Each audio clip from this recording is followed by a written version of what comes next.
যখন আমি ছাত্র পলিটিক্স এখানে লেজিসলেটিভে ছাত্র পলিটিক্স বন্ধ করি, তখনই আমি ডিক্লারেশন দিয়েছিলাম আমি ছাত্র সংসদ চাই। কারণ আমি কোনো ছাত্র পড়াশোনার গবেষণার বাইরে কোনো একটা কারো দ্বারা প্ররোচিত হয়ে সময় নষ্ট করবে, এই সময়টাতে তার জীবনের সাথে ভোগান্তি ভোগাবে। সেই জন্য ছাত্র সংসদ এবং ছাত্রদের দাবির প্রেক্ষিতে যারা স্বাচ্ছন্দ্য বোধ করবে, তাদের কর্ম পরিবেশ এখানে বজায় কীভাবে থাকলে তাদের ভবিষ্যতে তারা ভালো জায়গায় স্থান দখল করতে পারবে, সেই ধারণার ছাত্র সংসদ আমরা ফেব্রুয়ারি মাস থেকে আমরা একটা কমিটি গঠন করে দিছি।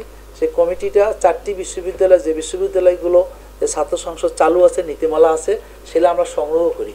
সেই সংগ্রহ করার প্রেক্ষিতে আমরা নতুন একটা মানে কি বলবো বিধিমালা নীতিমালা গ্রহণ করি। সেই নীতিমালা সকল শিক্ষার্থীদের সাথে আলোচনা করছি, যে এখানে আলোচনা করার প্রেক্ষিতে আমরা একটা নতুন দাঁড় করে সিন্ডিকেটের মাধ্যমে আমরা ইউজিসিতে প্রেরণ করি। সেই ইউজিসি তারা আবার নতুন করে আবার একটা চিঠি দিল যে তাদেরও জানা নাই, বর্তমান প্রশাসনে যারা এখানে আছেন তারা কেউ কখনোই এই ছাত্র সংসদ কখনো করেননি।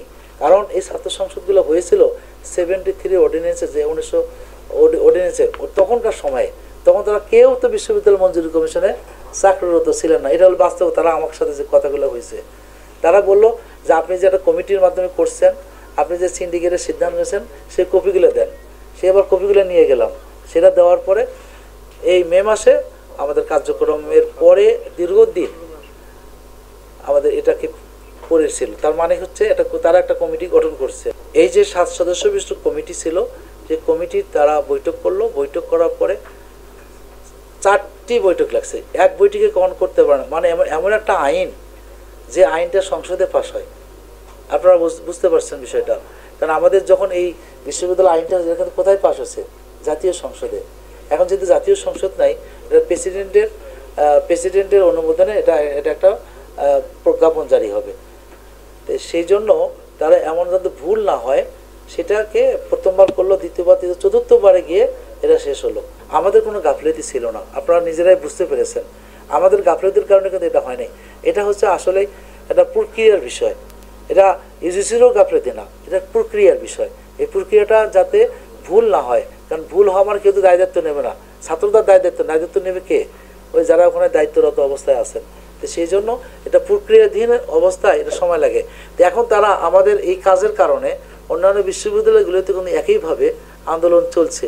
তারা কিন্তু দেখেন আমার কাছে ইসলামী বিশ্ববিদ্যালয় কুষ্টিয়া, বরিশাল বিশ্ববিদ্যালয়, কুমিল্লা বিশ্ববিদ্যালয়, তারপরে আপনার দেখেন জগন্নাথ বিশ্ববিদ্যালয়, তারপরে মনে করেন এই যে কবি নজরুল বিশ্ববিদ্যালয়, তারপর টাঙ্গাইলের মাওলানা ভাসানী বিশ্ববিদ্যালয়, সবাই আমাকে ফোন করছে আমাদের এই ড্রাফটটা নেওয়ার জন্য, আমাদের এটা নেওয়ার জন্য। এখন ইউজিসি এখন বলো যে বিশ্ববিদ্যালয় আসুক না কেন, ওদের 1-2 দিন মিটিংয়ের বেশি আর লাগবে না। কারণ শুধু নামগুলো চেঞ্জ করবে, এটা চেঞ্জ করবে, তাহলে সবগুলো তো সরকারি বিশ্ববিদ্যালয়। তো সুতরাং আপনার কথার প্রেক্ষিতে আমরা যেটা হতাম, আমরা আমাদের পক্ষ থেকে আমাদের শতভাগ কাজ প্রায় শেষ।